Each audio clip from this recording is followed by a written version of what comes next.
Shalom, Salama, Siemi, Shalom. Greetings, my Israelite and Hebrew brothers and sisters from around the world, whether you're by the blood or whether you are grafted in. We're all covered under the blood of Yeshua HaMashiach. And I pray that you're covered under the blood of Yeshua HaMashiach if you've already entered into this truth of this awakening. Now, a lot of people, when they get into the truth of this awakening, it's very controversial. It's controversial to the fact that a lot of Israelites, especially Israelites by blood, it becomes something that it's hard to kind of grasp because you're trying to figure out what it is that you've gotten yourself into, especially in this day and hour. As you can see, a lot of the natural and spiritual infrastructures that have been in place begin to crumble. And that crumbling is more noticeable and more noticeable because it's overt. It's in front of your face. In the 24-hour mainstream media, in social media, and print, and any other form of media and entertainment that you watch or listen to or interact in. So before I start off, I want to preface this that this is kind of a pre-synopsis of what Teo is getting ready to come on up with who are the 144,000. And I thought that was actually very appropriate because if you'd allow me to tangent very quickly, give me 5 minutes to tangent.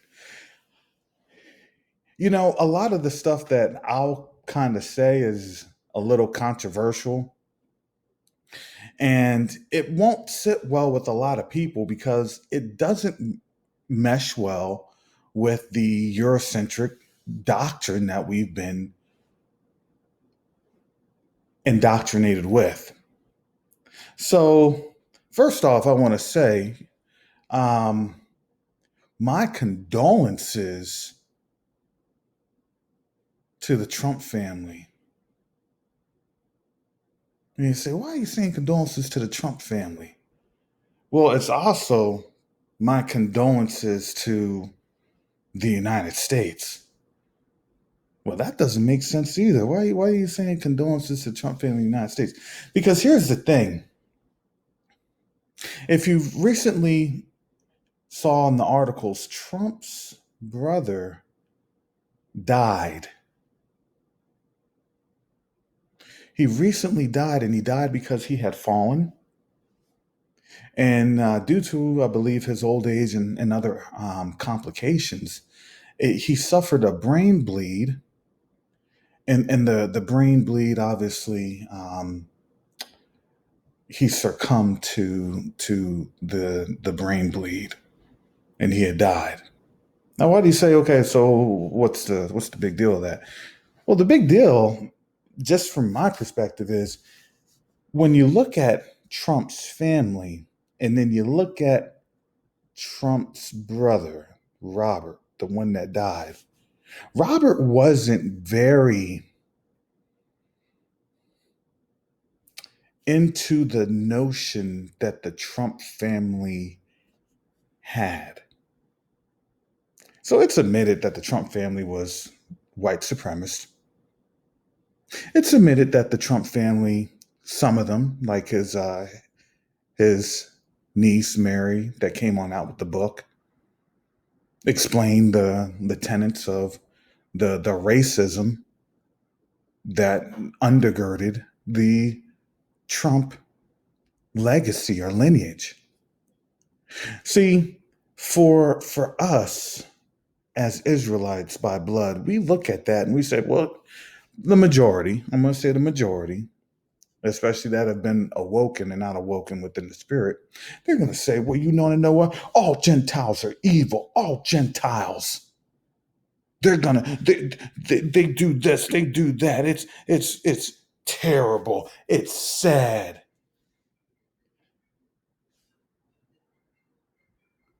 They they aren't savable. You know, if one's like that, they're all like that. And honestly, I would argue that no, that that's not the case. Oh, you're a Sambo, you're sticking up for him. Well, you got to understand if we've had a bad rap around the world, a lot of them get the bad rap too. See, the media will tell you that the relationship that Trump had with his brother was strained because I believe that his brother didn't really think the way that Donald thought. Just like with Mary. Mary put on out there, look, they said all this stuff, they did all this stuff, but they didn't think the way that they thought. But then we say, well, why didn't they stand up? Why didn't they say something? Why didn't they do something? They should have fought for our behalf. They should have spoken up against the racial injustices that have been plaguing our people. And I say, listen, whoa, whoa, whoa, whoa. You're asking for a bridge too far. Because just recently, we just started to wake up. And I would argue we just kind of started waking up in a more militant fashion in less than 90 days. Last year, this was not even talked about. The only thing that was talked about was cut the check and reparations. That was it. Other than that, any other form of recompense or fight against racism or social injustice wasn't really even on the table. Not in the virulent manner that we're seeing right now, if I can give a proper caveat. And see that also kind of leads to what I wanted to tie on in. Because see, just as you have a lot of Gentiles that would try to defend the cause, try to speak up, what usually happens? Oh, well, they got ostracized from their families, they got ostracized from their community, they're looked at as the crazy white people. Because why? Because they're not reinforcing the system of white supremacy and systemic racism. See, we don't actually look at what has taken place in this society. And I'm not trying to coach this as all Gentiles are good Gentiles. Not at all. Not at all. But I have to give you the perspective of what Gentiles meant to the Israelites. See, a lot of us, when we get into this awakened atmosphere and we get into it in the carnality, Because, oh yeah, man, I'm awakened. Yeah. This thing is going down. These folks are gonna suffer. They're gonna pay because guess what? They had to pay for what they did to my ancestors, how they treated my ancestors, how they stole from my ancestors. Okay, yeah, you got a point. I'm in the same boat. The claimant is being processed. Our insurance claim with the Most High is being processed right now. So I totally understand. But you also had to understand, listen, in both the Old Testament and the New Testament, you actually did have Gentiles with Israelites. See, one of the most famous Gentiles that we know of in Scripture was Uriah.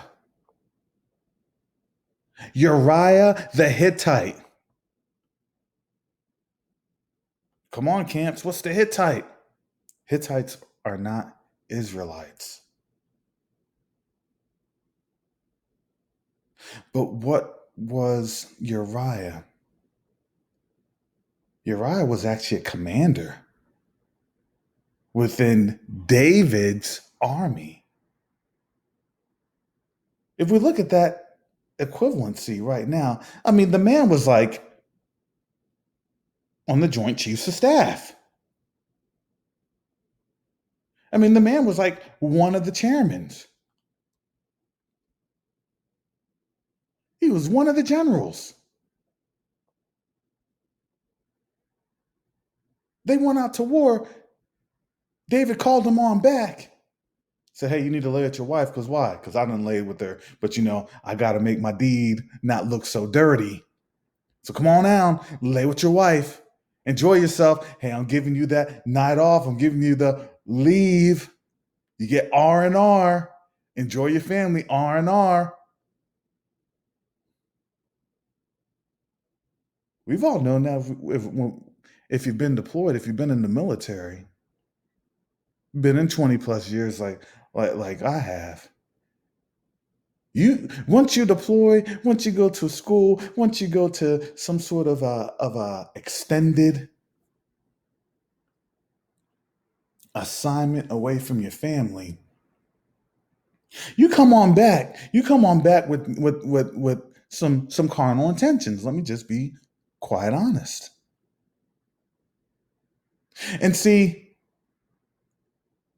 what we look at is, well, in my flesh, yeah, I want to be with my wife. I want to console her. I want to spend time with her. But you know what Uriah said? He said, nah, forget that. I need to be on out there with my fellow Israelites fighting. I'm not going to take this time and enjoy myself when there's so many others that aren't able to. Oh, he wasn't really a Hittite. He was still an Israelite. No, because you can't have it one way or the other. That was the same with Jesus. Man, that centurion came on over and said, Jesus, I know I can't have you in my household, but I'm a man of authority. I tell this person do this, I tell that to go there, and it's done. Jesus said, wow, I've never seen so much faith in all Israel. You know what that did? That kind of made the apostles a little, what? That made them mad. Wait a second, Jesus, come on, for real? Look at all these black folks with Jesus, and this guy, this Roman, you're giving him more credit than us? Oh, that could put some people off because you got to remember, we respond in carnality. Oh, dang. Jesus, why you do that to me? You're saying that this white dude right here has something more than the children of God? I thought you came for us, for your people. Jesus said, chill. I did.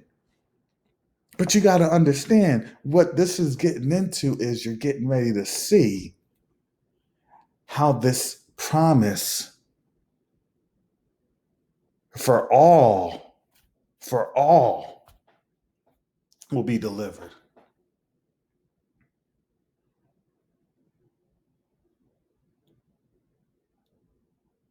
See, we look at it like this. Well, I'm an Israelite, so I get to have Jesus off to myself. Was that really what Jesus was saying? Because if you notice in my little descriptions, it's to teach the word, to spread the word to every nation, every tribe, every tongue, to the ends of the earth. You know, at that particular point in time, it wasn't just to Israelites only. But you know, the thing is that see, for Israelites, it's easier to teach because we be in a position of humility. Because you can say, look, in my lowliest of the lowest condition,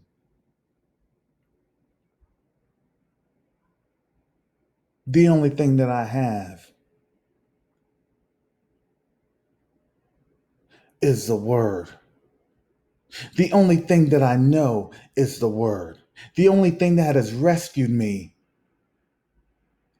time after time from various predicaments has been the word.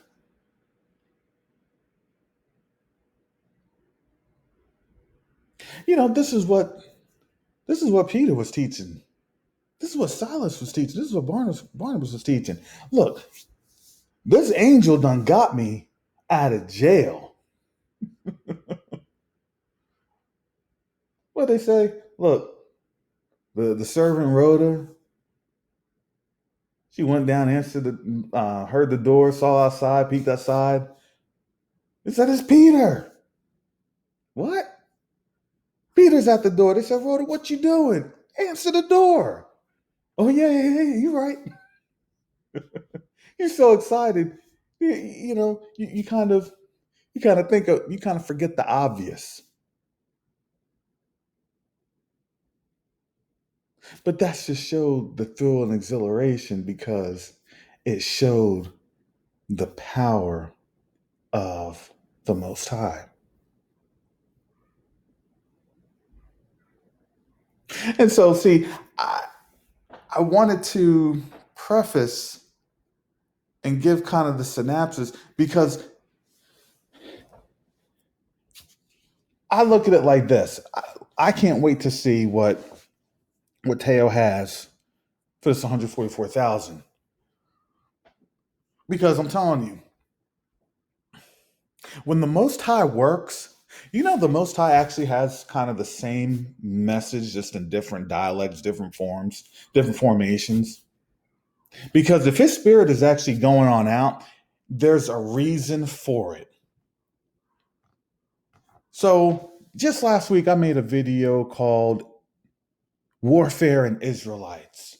And if you haven't seen it, please check it on out because it actually shows a lot of our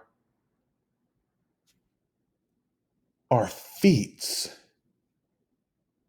our heroic feats, our valor in the face of battle. And when I looked at that, I really wasn't thinking in terms of, okay, the power that we display. I was looking at it in terms of, okay, you know what? Black folks are so reluctant to use any type of power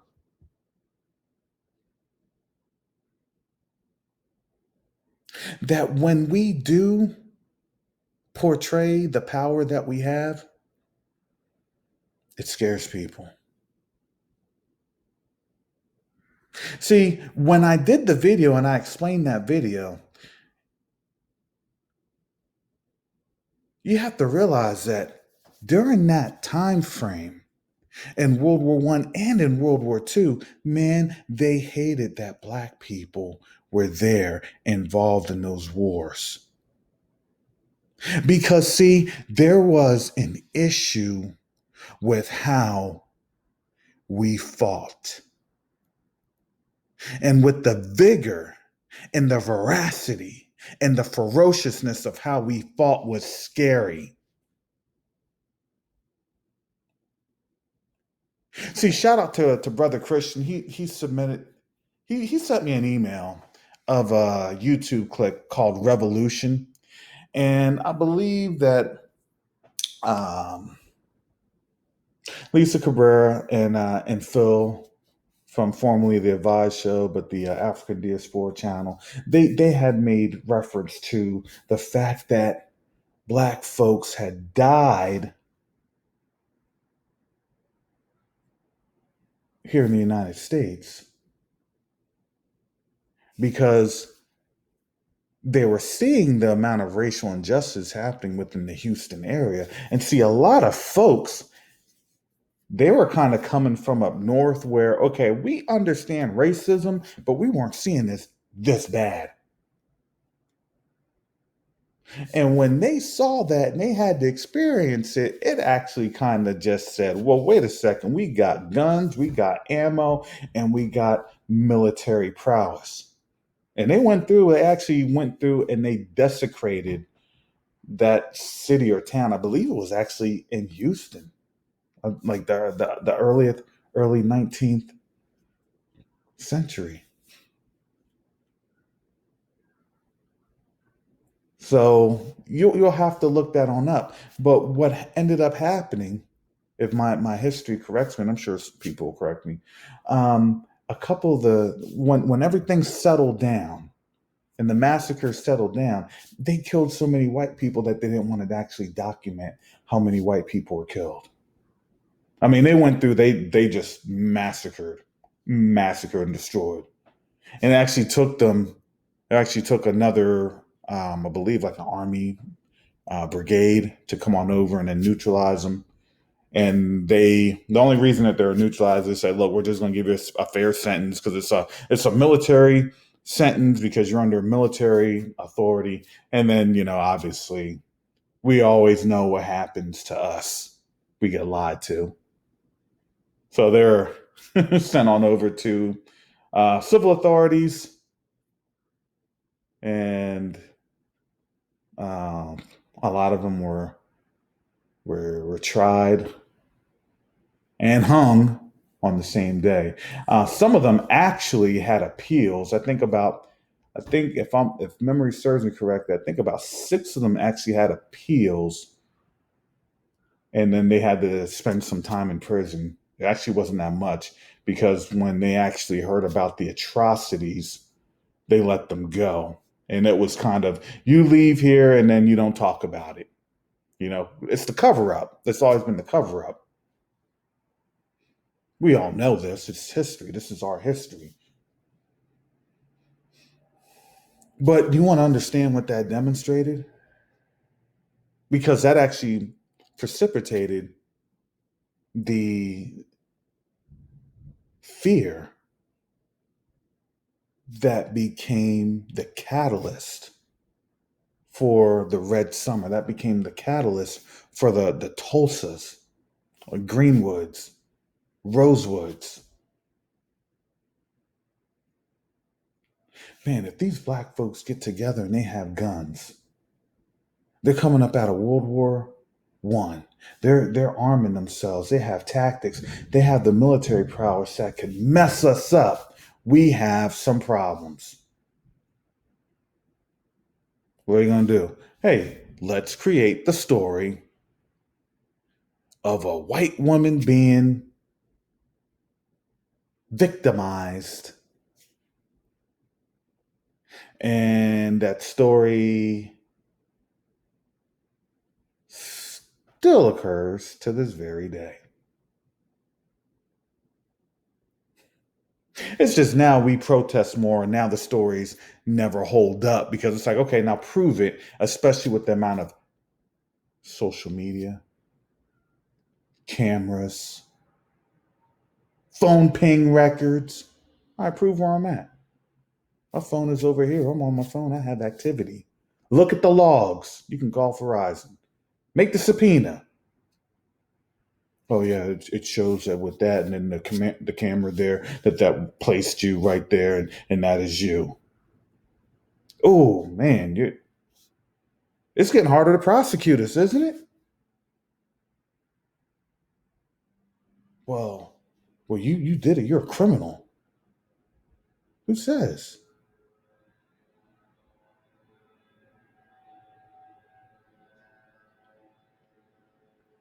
See, in this whole time frame, their fear of us advancing was their devolvement.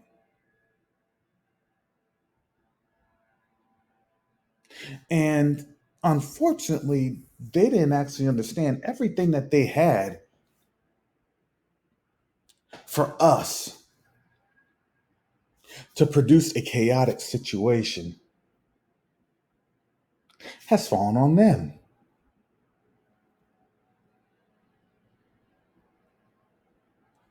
From the amount of birth control to buck breaking us, and then having that spirit of homosexuality try to go through our lines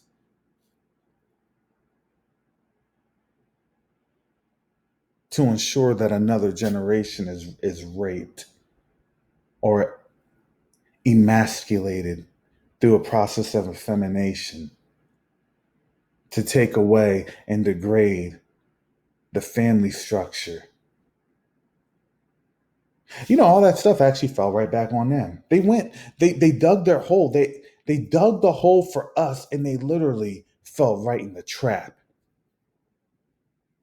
They literally fell right in the trap.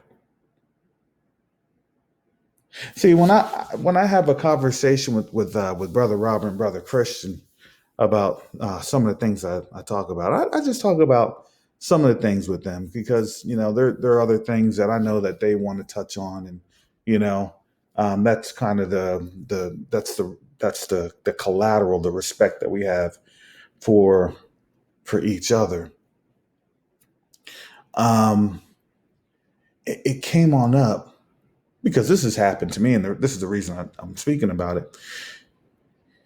You know, I make it no secret that my spouse was a Gentile, and even to this very day, some things had come on up, but I'm not going to go into the detail. But even to this very day, when I would say, "Okay, well, am I lying?" This is actually just recently. This is just yesterday. No kidding. Yesterday, 16 August, we had a discussion. I said, "Okay, why can't we talk? Because I want to resolve this. Why can't we discuss this?" I said, "Okay, with what I told you back in April that set the things off, again, please tell me where I'm lying at. Please tell me what I'm not being truthful in." And see, the meat of it is I'll never get a response.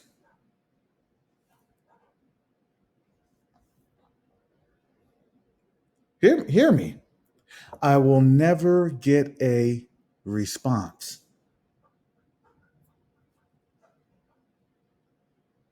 Now, do you understand actually what's happening right now within the UA community and everybody else that try to debunk us, that try to debunk this 400 years, that try to debunk,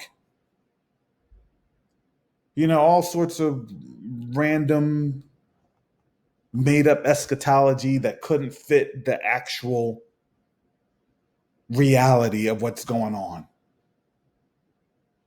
You know, when you cannot lie and when you cannot present an argument,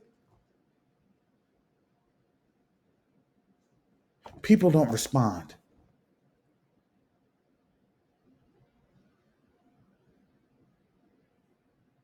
And this isn't on any type of. I'm not trying to admit any type of or cause, any type of like a prosecutorial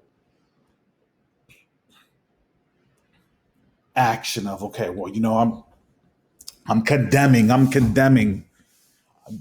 Hey, you are now going to be condemned to the hellfire that awaits you, sinner. No, but you have to understand, in terms of their programming, because I do say this, we are not created equal.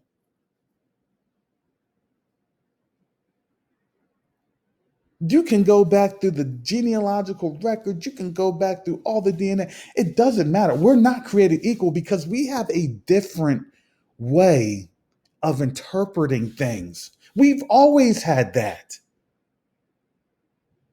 See, you got to remember, for America's chaos theory to work was we're all created equal, quote unquote.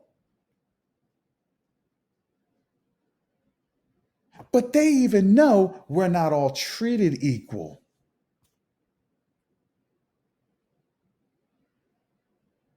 So when you explain this thing to them,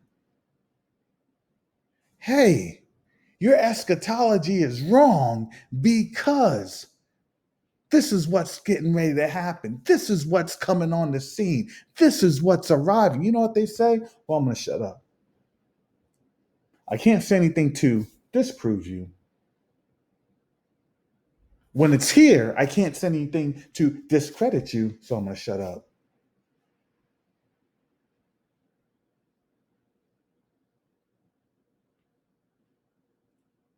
But do you understand what that actually means? I look at it like this. How can you ever be saved as a born again Christian? You say, look, I'm a born again Christian. Okay. Well, what did you do to become a born again Christian? I just sat there and I shut up. What? What?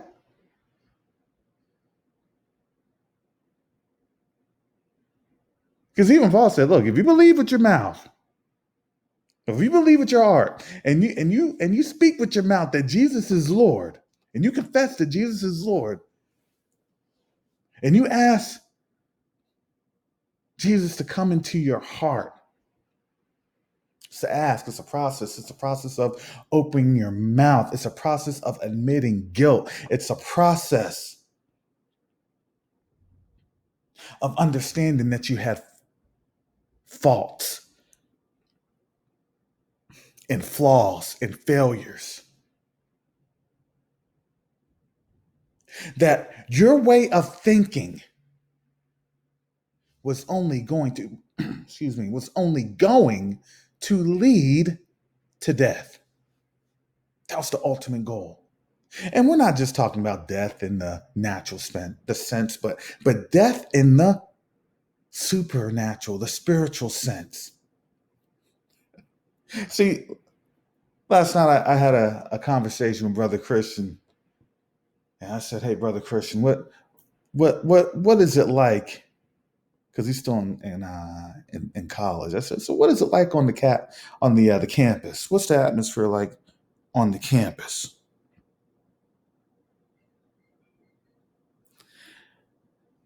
And so he said, "Well, the atmosphere on the campus is, I said, he said it feels weird."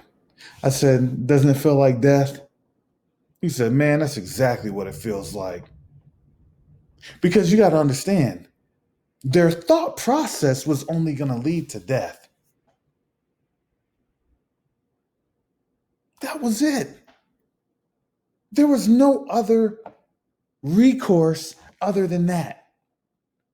The reality is they never want to tell you that this is the end of the road. What's the end of the road look like? Well, it starts to look like this and then just gets worse after that. Oh, that doesn't look good. That doesn't sound good. That doesn't sound like what Benny Hinn and Paula White are saying. That doesn't sound like what TD Jakes is saying. No, nope, no, I'm not liking that. But I think it's kind of funny because even in the mainstream, when I was putting out the warfare in Israelites, and then how we had one Israelite brother from out of out of New York. This man had fought off, lost part of his leg, but he fought off over 100 German soldiers by himself. I think he actually killed over 100 by his bare hands. And then it was kind of funny because a few days later, people are talking about, superhuman powers and all this other stuff. Well, where does that come from in Jasher? And you look at Jasher 37 through 40,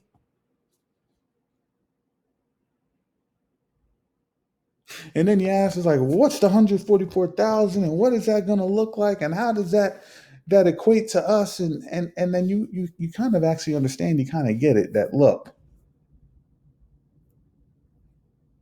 the reason that you see all this stuff going on because it's no coincidence.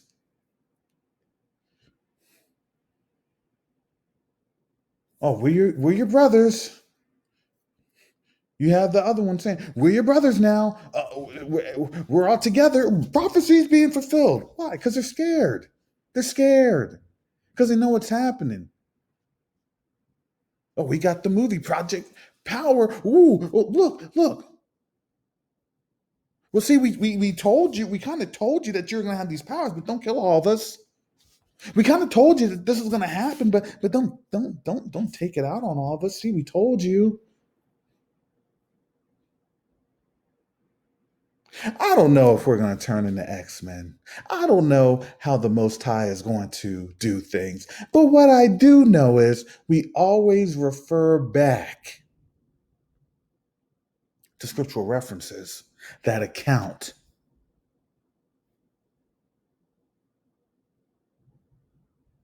for different things. You can see it.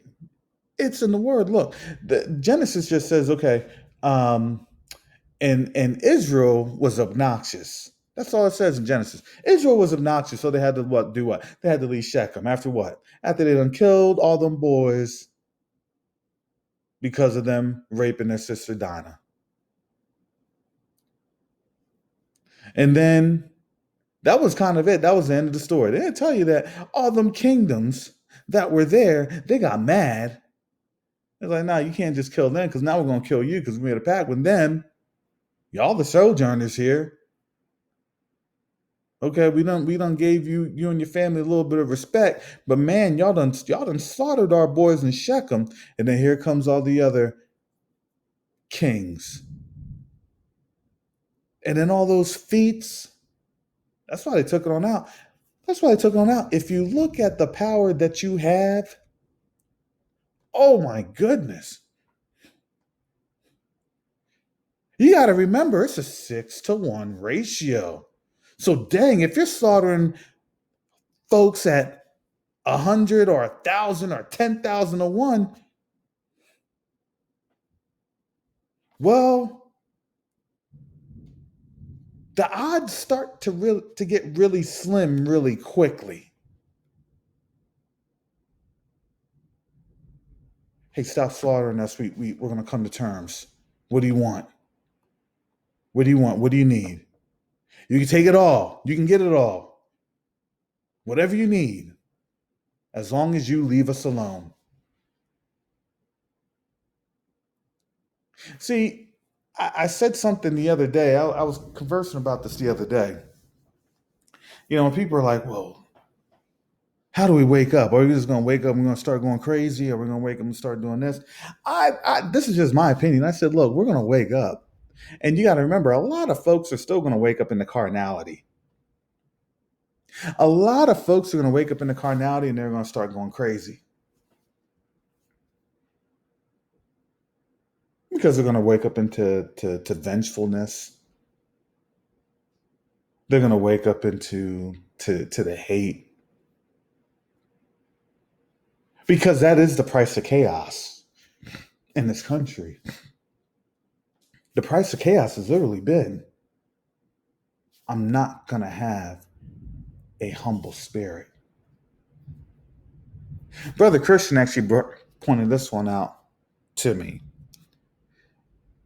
He said, if you looked at this at Joshua 37, 36, 37, kind of through 40, chapters 37 through 40, he said, you actually saw when Jacob got down on his knees, humbled himself to the Most High. And he said, Most High, give us strength to fight against these folks that are trying to fight against us. He asked the Most High to give him the power to demonstrate the power. Because you understand, Joseph knew about the power. Joseph knew who Abraham was. He knew his granddaddy. He knew what his granddaddy done did. He knew he knew Isaac, his dad. He knew what happened.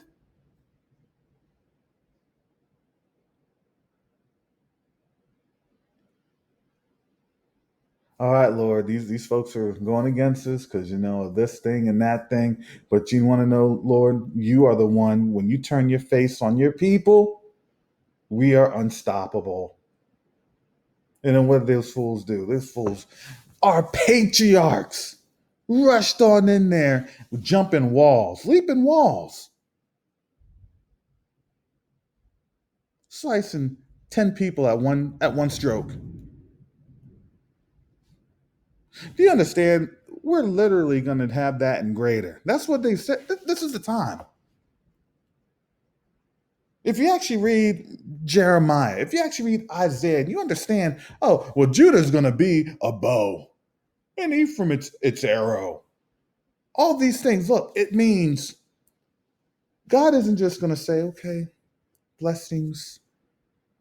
You know who wants that? That's the Eurocentric church. Oh, you gotta love, you gotta love. No, God said, look, there's a time for war and what? The time for peace.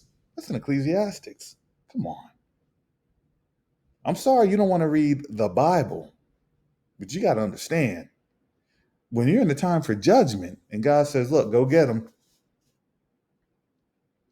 Oh, who's going to stop us? Who's going to stop us?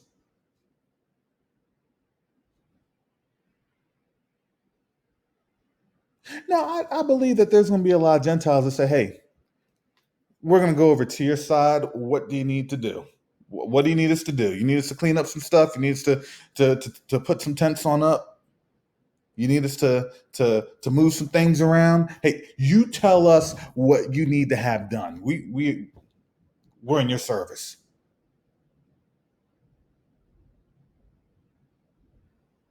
Because you have to understand, the Gentiles that don't want to say things right now, it's not that they don't believe. As a matter of fact, more and more they do believe us, but they understand what happens whenever you open your mouth and you concede something.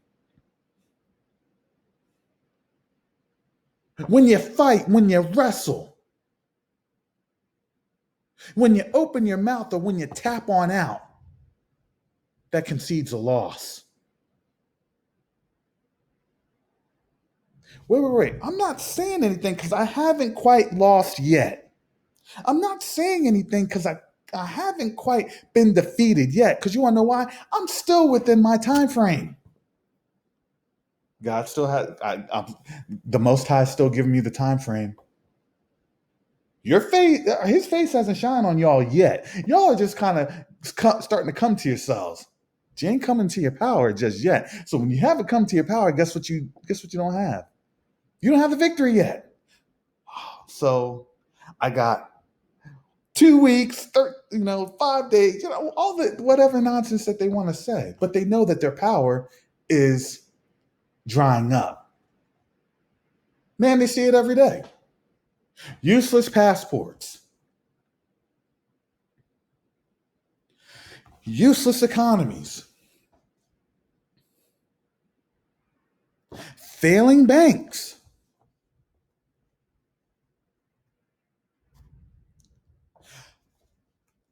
record unemployment,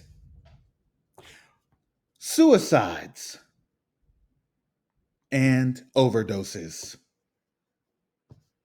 The calamity is here. It's just, I'm not going to concede. Why? Because I know my time frame, just like you know your time frame. I know how long I have until I lose. I know how long you all have until you win. Okay, that's a fair point. I concede that.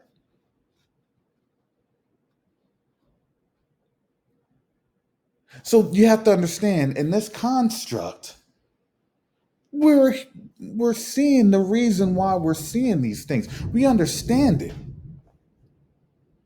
Each and every day is going to be that much crazier. I look at it to like this. Look, I allow the Most High to use me the way He needs to use me because I believe that in the season, we're going to have to be used as a different tool in this season. Then in the next season, then we're going to be used in another manner. So I kind of have some thoughts and opinions on that, but I'm not going to take Teo's thunder on that because I want to see what he has for that next season because that's really what that 144,000 is. That's actually the beginning of the next season. That's the beginning of the okay, we're awakening. Now, here we go.